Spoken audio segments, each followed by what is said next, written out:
Engineered stability is not accidental. It is designed, monitored, and continuously refined. At high volume, outbound email infrastructure behaves as a distributed system with cumulative state. Each layer introduces its own control surface. The sending platform defines payload and metadata. The relay layer manages concurrency and retry behavior. IP allocation determines how reputation accumulates over time. Mailbox providers evaluate historical performance continuously, not individual messages in isolation. When architectural boundaries are weak, instability propagates across the entire stack. Not all outbound traffic carries the same behavioral profile. Cold outreach typically generates lower engagement and higher variance in complaint rates. Bulk traffic, by contrast, often has established engagement history and predictable volume patterns. When both traffic types are routed through the same IP pool, their signals merge. Mailbox providers do not distinguish between traffic categories. They evaluate the aggregated reputation state of the sending IP. As a result, instability introduced by high-risk traffic affects the entire pool. Reputation degradation is rarely immediate. It accumulates. In a mixed traffic environment, the initial behavior may appear stable.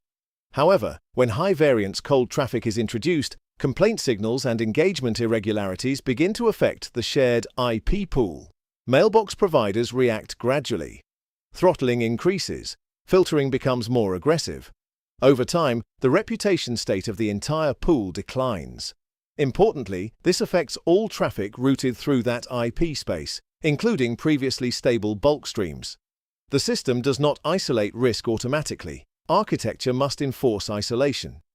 As reputation degrades, the first operational signal is usually an increase in temporary deferrals. Mailbox providers respond cautiously. They do not immediately block traffic. Instead, they slow it down. In a stable bulk-only environment, 4xx rates may remain between 1 and 2%. In a mixed traffic pool, deferrals begin to rise gradually after behavioral instability is introduced. This leads to retry pressure, increased queue depth, and growing delivery latency. The infrastructure becomes reactive rather than controlled. As deferral rates increase, the impact shifts internally. Each temporary rejection triggers a retry cycle. Messages return to the queue. In a stable bulk-only environment, queue depth fluctuates within predictable bounds. In a mixed traffic infrastructure, queue depth expands progressively. The system transitions from controlled throughput to backlog management. Delivery latency increases as retry cycles accumulate. The solution is not reactive tuning. It is architectural isolation. Traffic classification must occur before SMTP dispatch. A policy engine separates cold and bulk streams at routing level. Each stream is assigned to a dedicated IP pool. Reputation accumulates independently. High-variance cold traffic cannot contaminate established bulk infrastructure. Risk is compartmentalized by design. Traffic isolation requires deliberate IP pool design. Cold infrastructure operates under constrained conditions. Volume is limited. Concurrency is capped. Ramp schedules are gradual and behavior-driven. Complaint thresholds must be monitored tightly, often below 0.15%. Bulk infrastructure operates differently. It relies on predictable engagement patterns and established reputation. Volume allocation per IP must reflect ISP tolerance and historical performance. Separation only works if both pools are dimensioned correctly. Traffic isolation alone is insufficient without ISP-aware control. Each mailbox provider operates under different tolerance thresholds.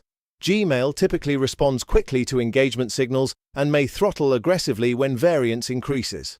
Outlook environments may introduce grey-listing behavior and require moderated concurrency. Routing policies must apply domain-specific rate caps and adaptive concurrency limits. Deferral feedback loops inform dynamic adjustments in real time. Throughput is not static, it is behavior-driven. New IP space must never enter production traffic without controlled warming. The process begins in isolation, under minimal volume constraints. Initial ramp targets highly engaged recipients with strict per-domain caps applied. Behavior is validated continuously. Deferral rates, complaint signals, and bounce ratios Determine progression. Scaling is conditional. Volume may increase by 20 to 30% per interval only if stability is maintained.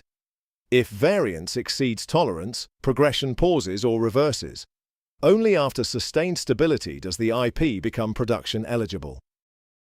Infrastructure stability is measured through operational signals, not marketing metrics.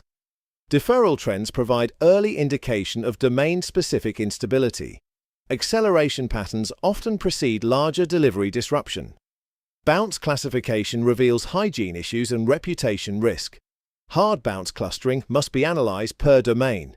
Complaint signals represent direct negative feedback from mailbox providers. Threshold breaches require immediate routing adjustment. Internally, queue depth and retry behavior indicate whether the system is under pressure. Monitoring must be continuous and domain-aware. Stability is not assumed, it is verified. High-volume outbound email infrastructure behaves as a distributed system with cumulative state. Reputation does not reset between messages. It accumulates across IP space and across time. When traffic types with different risk profiles share infrastructure, instability propagates. Contamination is not accidental, it is architectural. Stability is achieved through deliberate isolation, domain-aware control, and disciplined lifecycle management. Infrastructure must be engineered accordingly.